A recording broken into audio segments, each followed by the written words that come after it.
মিয়ানমারের বাংলাদেশের আকাশসীমা লঙ্ঘন ও নানা উস্কানিমূলক আচরণ রোহিঙ্গা ইস্যু থেকে আন্তর্জাতিক সম্প্রদায়ের দৃষ্টি সরিয়ে নেওয়ার কৌশল বলে মনে করছেন বিশ্লেষকরা। এ অবস্থায় উস্কানিতে সাড়া না দিয়ে সমস্যার কূটনৈতিক সমাধানে জোর দেওয়ার তাগিদ দিচ্ছেন তারা। পাশাপাশি দিচ্ছেন বিষয়টি জাতিসংঘ, আসিয়ান, বিমস্টেক সহ নানা আন্তর্জাতিক ফোরামে উত্থাপনের পরামর্শ। রাখাইনে সেনাবাহিনীর সহিংসতার পর বাংলাদেশে ঢুকেছে অন্তত 4 লাখ রোহিঙ্গা।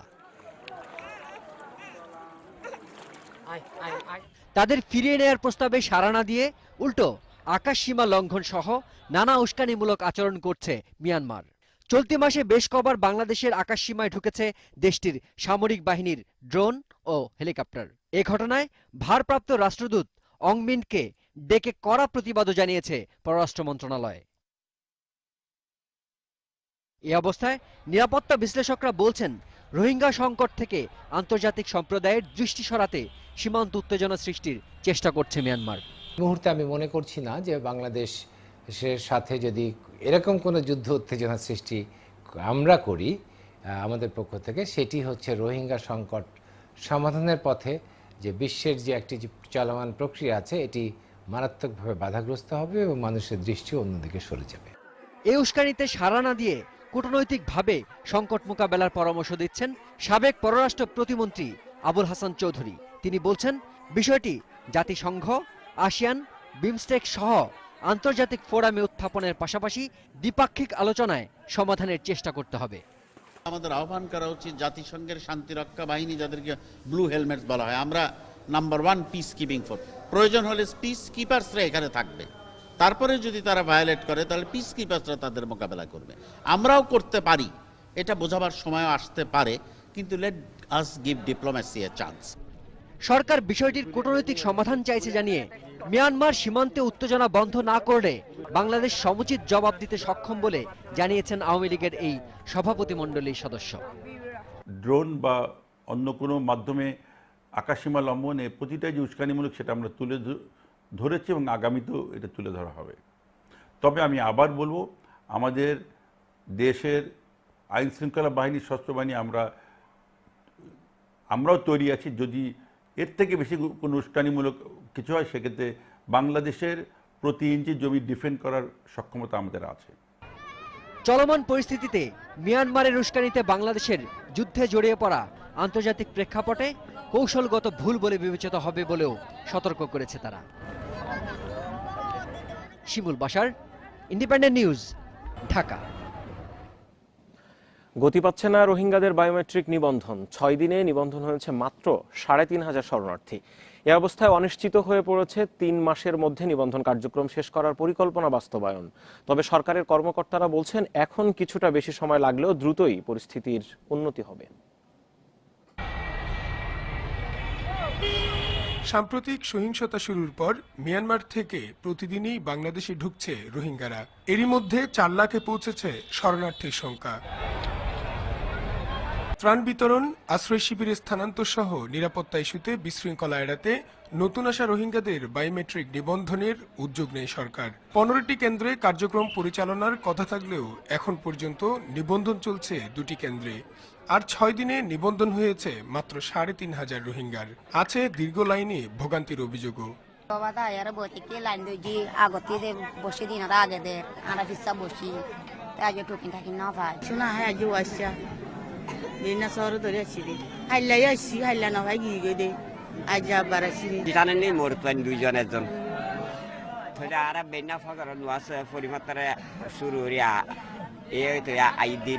কর্মকর্তারা বলছেন, নিবন্ধন কার্যক্রম চালাতে গিয়ে প্রাথমিক নানা জটিলতায় পড়ার কথা। তবে শীঘ্রই বুথের সংখ্যা বাড়িয়ে কাজে গতি আনার কথা জানিয়েছেন তারা। এ পর্যন্ত আমরা প্রায় 1500 মতো বায়োমেট্রিক এনরোলমেন্ট করেছি। ইনশাল্লাহ আজকে আমরা আরও 2000 পার হবো। প্রতিদিন আমাদের 1000 করে আমরা করতে পারছি। অন্যান্য যে জায়গাগুলো রয়েছে সেই জায়গাতে মানে কোনো রাস্তাঘাট নাই, কোনো ঘর নাই, সেখানে মানে ঘরে এসে চেয়ার টেবিল নাই, এই জিনিসগুলো, ইভেন ইলেকট্রিসিটি নাই। ইলেকট্রিসিটি এবং জেনারেটর, এই ফেসিলিটিসগুলো আমরা যখন তৈরি করতে পারবো, বাকি বুথগুলোর কাজ আমরা শুরু করবো বলে আশা করি। এছাড়াও বিক্ষিপ্ত অবস্থায় থাকা রোহিঙ্গাদের কিছুটা শৃঙ্খলাবদ্ধ অবস্থায় আনতে পারলে নিবন্ধন কার্যক্রম সহজ হবে বলে মনে করছেন কর্মকর্তারা। Iftekhar Faisal, independent news, Cox's Bazar. শরণার্থী ছড়িয়ে পড়া বন্ধে এবার কড়া উদ্যোগ নিয়েছে আইনশৃঙ্খলা বাহিনী। রোহিঙ্গারা নির্দিষ্ট আশ্রয় শিবিরের বাইরে যেতে পারবেন না, তাদের দেয়া যাবে না বাড়ি ভাড়াও, এমন নির্দেশনা দিয়ে বিজ্ঞপ্তি দিয়েছে পুলিশ সদর দপ্তর। পাশাপাশি সড়কে চেকপোস্ট ও বাসে তল্লাশি চালানো হবে বলেও জানিয়েছেন পুলিশ মহাপরিদর্শক এ.কে.এম. শহীদুল হক। সহিংসতা থেকে বাঁচতে এ পর্যন্ত বাংলাদেশে এসেছেন প্রায় 4 লাখ রোহিঙ্গা শরণার্থী। আশ্রয় শিবিরে না থেকেই তাদের অনেকে ছড়িয়ে পড়ছেন দেশের বিভিন্ন এলাকায়, আর এটি বন্ধেই এবার শক্ত অবস্থানে আইনশৃঙ্খলা বাহিনী। শনিবার পুলিশ সদর দপ্তরের এক বিজ্ঞপ্তিতে জানানো হয়েছে, নির্দিষ্ট আশ্রয় শিবিরের বাইরে যেতে পারবেন না শরণার্থীরা, তাদের দেয়া যাবে না বাড়ি ভাড়া। পাশাপাশি পথে চেকপোস্ট, বাসে তল্লাশি ও গোয়েন্দা নজরদারি বাড়ানো হয়েছে বলে জানিয়েছেন পুলিশ প্রধান। তারা যাতে ওই এলাকা থেকে অন্যত্র না যেতে পারে সেটা আমরা আইনশৃঙ্খলা বাহিনীর দায়িত্ব নিয়েছি। আমরা বিভিন্ন পয়েন্টে চেকপোস্ট বসিয়েছি, তারপর পরিবহনে আমরা চেকপোস্ট বসিয়েছি, আমরা ডিআইজি হাইওয়ে পুলিশ দিয়ে আমরা চেকপোস্ট বসাচ্ছি। তিনি আরও জানান, রোহিঙ্গাদের কেউ যেন অপরাধে জড়িয়ে না পড়ে সে বিষয়ে রয়েছে কড়া নজরদারি। তাদের দ্বারা যাতে কোনো অপরাধ না হয় সেই জন্য আমরা আইনশৃঙ্খলা বাহিনী যারা পুলিশ আছে আমাদের নিবিড় তদারকি থাকবে, আমাদের গোয়েন্দা সংস্থা কাজ করবে। এছাড়া শরণার্থীদের শিবিরের বাইরে অবস্থান বা কোনো অপরাধমূলক কাজে জড়িয়ে পড়ার তথ্য পেলে স্থানীয় প্রশাসনকে জানানোর আহ্বান জানিয়েছেন IGP. Hasib Mahmud Shah, independent news, Dhaka.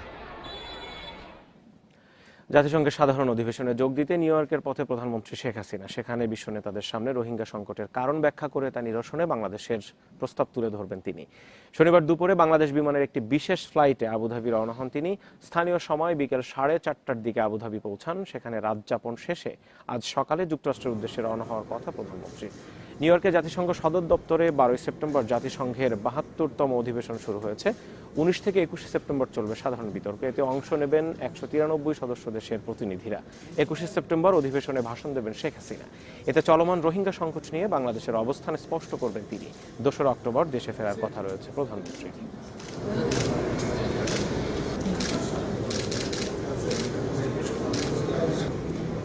এই ছবি নিতেছে।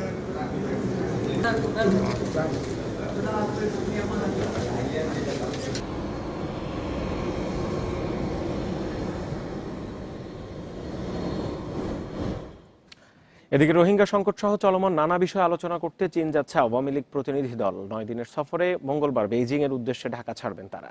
শনিবার ধানমন্ডিতে দলীয় সভানেত্রীর রাজনৈতিক কার্যালয়ে সংবাদ সম্মেলনে এই কথা জানান দলের সাধারণ সম্পাদক ওবায়দুল কাদের। সভাপতি মণ্ডলীর সদস্য ফারুক খানের নেতৃত্বে এই দলে থাকছেন সাবেক পররাষ্ট্রমন্ত্রী দীপু মনি সহ 19 সদস্য। চীনের কমিউনিস্ট পার্টির আমন্ত্রণেই এই সফর উল্লেখ করে ওবায়দুল কাদের জানান, সেখানে দুদেশের স্বার্থ সংশ্লিষ্ট নানা বিষয়ে আলোচনা হবে, তবে প্রধান ইস্যু থাকবে রোহিঙ্গা। মিয়ানমারের উপর চাপ সৃষ্টিতে চীনের সহায়তা চাওয়া হবে বলেও জানান তিনি।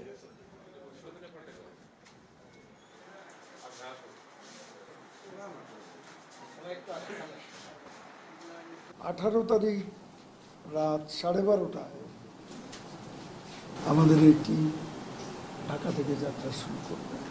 চীনকে তো এই ইস্যুতে বাংলাদেশ পাশে পায়নি, পাশে আনার জন্য কোনো ধরনের উদ্যোগ থাকবে? অবশ্যই কথা হবে, যখন আলোচনা হবে তখন এরকম একটা বিষয় যেটা জাতিসংঘের আলোচনা ফোকাস, সেটা তো এই আলোচনা আসবেই। ত্রাণ না দিয়ে রোহিঙ্গা শরণার্থীদের স্বদেশে ফেরাতে মিয়ানমারের উপর চাপ সৃষ্টিতে আন্তর্জাতিক সম্প্রদায়ের প্রতি আহ্বান জানিয়েছেন 14 দলের সমন্বয়ক মোহাম্মদ নাসিম। শনিবার বিকেলে কুতোপালং আশ্রয় শিবিরে ত্রাণ দিয়ে এই আহ্বান জানান তিনি। এর আগে শরণার্থী ক্যাম্প পরিদর্শনে যান 14 দলের নেতারা। সঙ্গে ছিলেন ওয়ার্কার্স পার্টির সভাপতি রাশেদ খান মেনন ও জাসদ সভাপতি হাসানুল হক ইনু। এ সময় মেনন বলেন, বিশ্বব্যাপী জনমত সৃষ্টির কারণে রোহিঙ্গাদের ফিরিয়ে নিতে বাধ্য হবে মিয়ানমার সরকার। শরণার্থীদের ফেরত পাঠাতে সরকার দ্বিপাক্ষিক ও আন্তর্জাতিক পর্যায়ে কাজ করছে বলেও জানিয়েছেন জাসদ সভাপতি।